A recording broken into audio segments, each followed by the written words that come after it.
เด้อพ่อพี่น้องเด้อมากับบ่าวซักมายามเฮือนหมู่งานเจ็ดนั้นบ่าวซักมาประมาณ2 เดือนปลายก่อน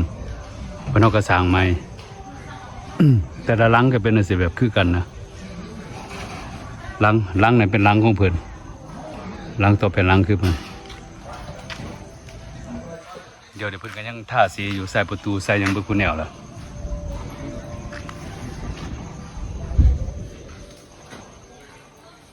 อันอยู่ข้างนี่จ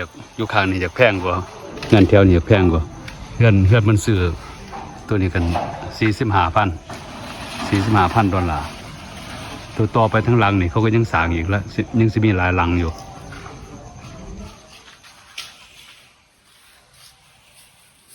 ยังมีหลายหลังมันก็แบบงามขนาดแถวนี้ก็มันเงียบแถวนี้มันเงียบงามขี่จากกันบ้านเบาซักมากกับประมาณ15 นาทีนะ15 นาที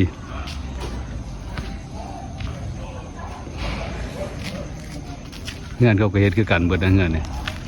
เฮ็ดแบบคือกันเบิดนะใกล้สิแล้วมีแต่ท่านั้นท่าแต่สีหัวยังจะนอนก็แล้วล่ะทั้งในก็แล้วบ่คุณแนวล่ะแต่เก่าเงื่อนมันก็เป็นจังซี่ล่ะบ่มีหลังคาเด้สองวางเห็นบ่บัดนี้เพิ่นต่อมาทางหน้าเห็นบ่ทางเทิงนี่เพิ่นต่อมาเบิดนะแบบงามขนาดนั้นนี่เสียดายแต่บ่มีนั่นบ่มีแบกยอดซื่อถ้ามีแบกยอดนั่นมีแบกยอดนี่ดีแล้วมีแบกยอดนี่งามแล้วเฮ็ดบาร์บีคิวเฮ็ดอยู่ทางหน้าก็ได้บาร์บีคิวเฮ็ดทางหน้าก็ได้แม่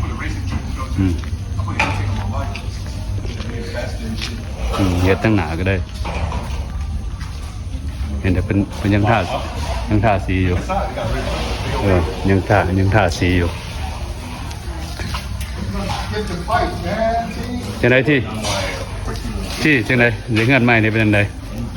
ดีใจไหมcongratulations ดูเนี่ยmore freedom เนาะ congratulations congratulations งานใหม่เจ้าหน้าภาพไปเบิ่งเท่าไหร่เด้อกลับไปเบิ่งเลยเนี่ยกลับไปเบิ่งเท่าไหร่เจ้าหน้า Video, I say, that's my homeboy's house. See, this is my homeboy's house. Bro, buy me this kind of house. One day though, yeah, one day. งามมันก็งามอยู่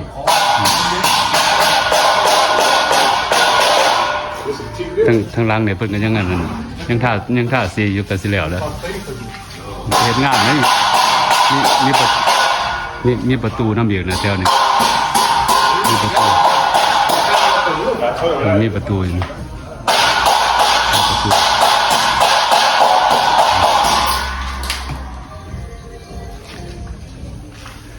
แต่ละหลังกันคือกันเมื่อตะเกียนแถวนี้คือกันเบิดแถวทั้งหน้านี่มีแต่ขางเบื้องนั่นต่างกันนี่ทั้งหน้านี่อย่าแพงทั้งหน้าตัวนี้แพง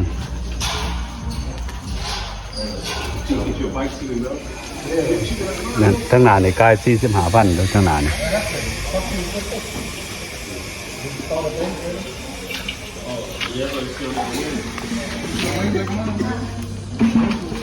เทิงๆเนี่ยเพิ่นก็ใส่เบิดเทิงๆเนี่ยแบบใส่เบิด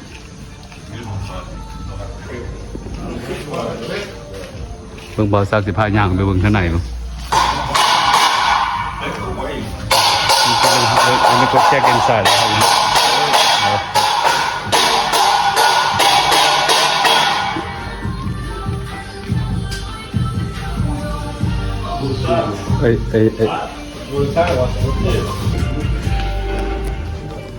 นี่ทางในก็เป็นจังซี่ทางในนี่ทางในนี่เป็นจังซี่เด้ทางในเป็นจังซี่เด้อสื่อใส่เบิดกูแนวแล้วทางในนี่สื่อใส่เบิด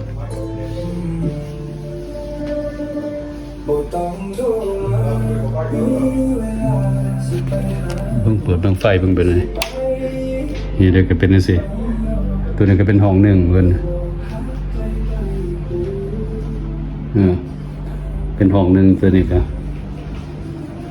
ทุกสิ่งทุกอย่างตัวจะซื้อใส่เบิดอยู่ในนี่นะว่าปลูกมาสร้างกันมาจังซี่เด้นั่นนี่ตัวนี้ก็สิเป็นห้องน้ำเอาเบิ่งโอ้ถือว่าเป็นห้องน้ำของเพิ่นเนาะคือสิเล็กนั่นในหมู่ลาวสร้างมาเฮ็ดเอาแต่สิเฮ็ดนั่นเฮ็ดแบบงามๆเลยนะตัวนั้นมีของอาบน้ำนี่มีของอาบน้ำมีแต่บอกก็จะว่าสิเฮ็ดจังไดกันเขาก็สร้างเฮ็ดให้มันก็เป็นห้องน้ำก็งามอยู่งานหนึ่งแบบงามอยู่งามตัวนี้ก็เป็นนั่นห้องครัวเป็นห้องครัวเป็นอันนี้ก็เป็นเจ้าของเงื่อนเลยนี่เจ้าของเงื่อนเลยยังใส่สวดได้นี่สเกลซิงโก้เนาะสเกลซิงโก้ห้องเงื่อนตัวนี้ก็มีห้องน้ำอยู่ในที่ข้างในห้องน้ำก็เป็นสีเหลืองห้องน้ำ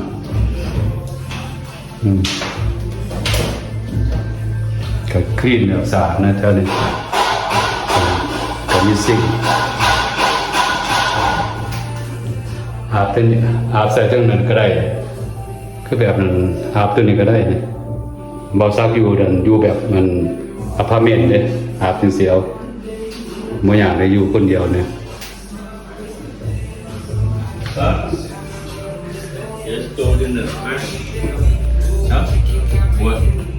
อยู่นี่ก็มี2ห้องอยู่นี่แบบมี2ห้องนะมี2ห้องเพิ่นก็อยู่แบบสบายนะอยู่จังซี่คือห้องคือบ่าวซักจังซี่อยู่แบบคือกันนะเดี๋ยวดูกันนะนี่แหละเพิ่นก็อยู่แบบสบายเตียงนอนกันจังซี่แหละนอนอยู่เพิ่นเนาะสบายนะเพิ่นก็ใส่ไฟงามๆได้นั่นนะมีอันนั้นนะมีแอร์คอนดิชันเนอร์นั่นเองนะแอร์คอนดิชันเนอร์นะงามอยู่ก็ดีใจกับเพิ่นอยู่มาน่ะดีใจกับเพิ่นอยู่มานี่มายามมาเล่นกับเพิ่นมากับหมู่เพิ่นยังมายามมาเล่นกับเพิ่น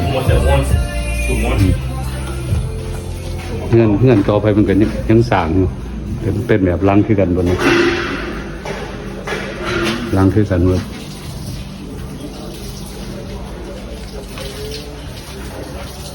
จังหน่อยก็แล้วเลย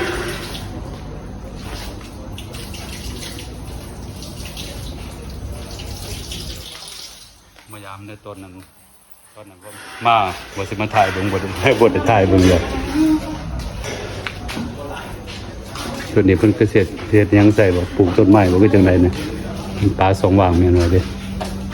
ปลาสว่างอยู่ไหน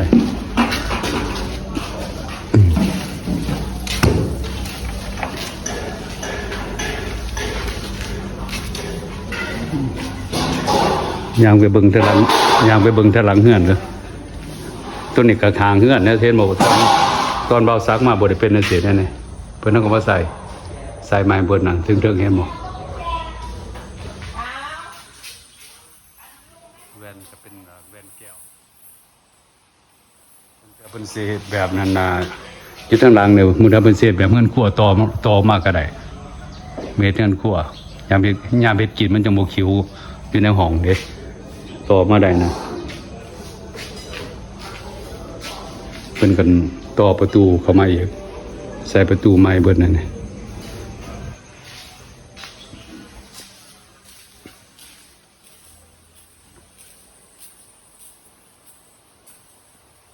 ตัวนี้ก็เป็นทางหลังโอ้เป็นใส่ประตูน้ำเอกนะใส่ประตูน้ำเอกงามอยู่งาม45,000นี่งามนะคือกันกับสื่อรถแต่ส่วนคือกันกับสื่อรถอยู่ไม่การนะ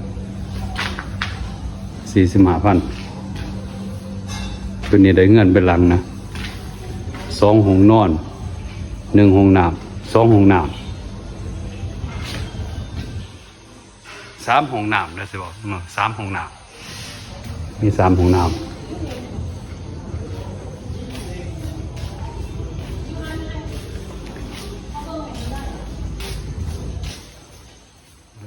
งาม45,000งาม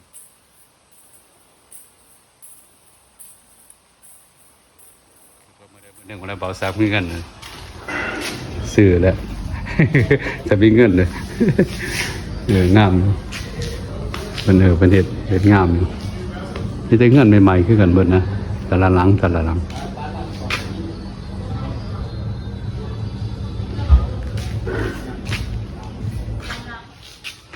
งนี่จะแพงนะน้อยหนึ่งข้างนี้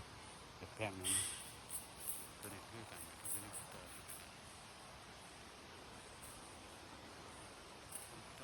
ตามเพิ่นบอกเดี๋ยวตัวได้ประมาณ40กว่าหลังคนนะเพิ่นยังสร้างอยู่เดี๋ยวนี้เจ็กได้เจ็กหลังกับหมู่ประมาณ20กว่าหลังนี่สิสร้างประมาณ40หลังตอนนั้นทำนั่นเจ้าของเฮือนมันก็วันถ้าผู้ใดเดินนะเยอะอยากงานนั้นยังก็อยากมาร่วมนำแบบสิถ้าแบบสิมาถ้าสิมาปลูกเฮือนอย่างนั้นร่วมกับเพิ่นอันบ่เห็นเจ้าของบ่เห็นดันเจ้าของเฮือนนะ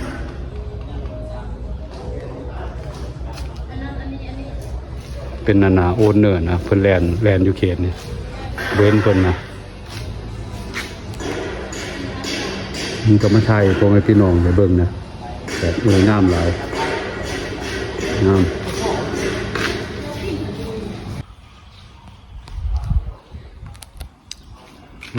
จะนอนเบาซักเสือดอกเมื่อเลย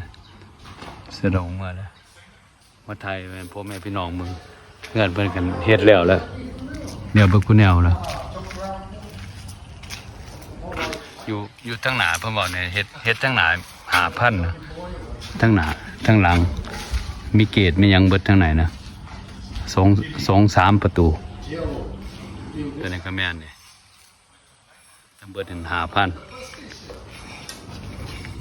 งามอยู่เสียเบาซักอยู่ดอก